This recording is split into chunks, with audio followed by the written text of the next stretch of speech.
மகா சிவராத்திரி உருவான வரலாறு.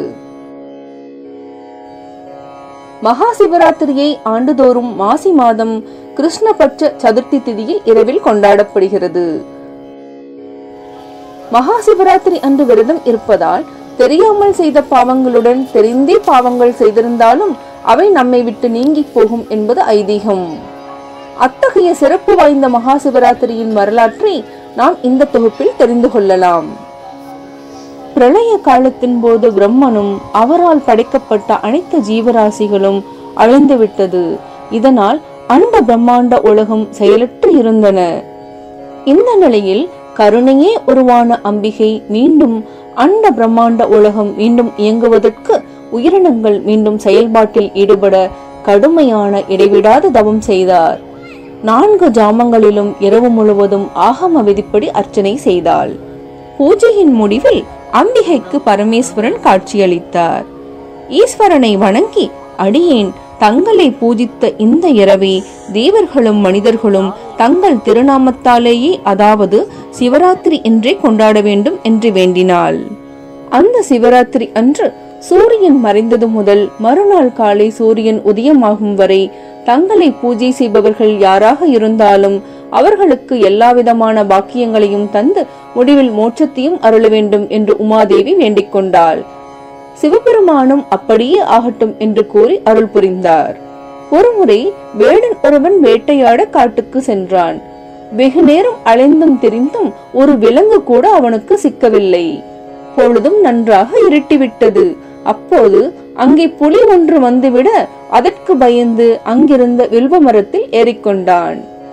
அந்த புலி அந்த மரத்தையே சுற்றி சுற்றி வந்தது. மரத்தில் கண் அயர்ந்தால் கீழே விழுந்து புலிக்கு இரையாகிவிடக் கூடும் என்பதால் தூக்கம் வராமல் இருக்க அந்த மரத்தின் இலைகளை கீழே பறித்து போட்டுக்கொண்டே இருந்தான். அந்த இலைகள் எல்லாம் மரத்தின் அடியில் இருந்த சிவலிங்கத்தின் மீது விழுந்து கொண்டிருந்தன. மேலும் அன்றைய தினம் மகா சிவராத்திரி என்பதால் இரவு முழுவதும் சிவபெருமானை கண்விழித்து பூஜித்த பலனையும் தன்னை அறியாமலேயே பெற்றான். அதன் காரணமாக அந்த வேடனுக்கு முக்தி அளித்து மோட்சத்தை அருளினார் சிவபெருமான் என்கிறது புராண கதைகள். மகா சிவராத்திரி அன்று விரதம் இருப்பதால் தெரியாமல் செய்த பாவங்களுடன் தெரிந்தே பாவங்கள் செய்திருந்தாலும் அவை நம்மை விட்டு நீங்கி போகும்.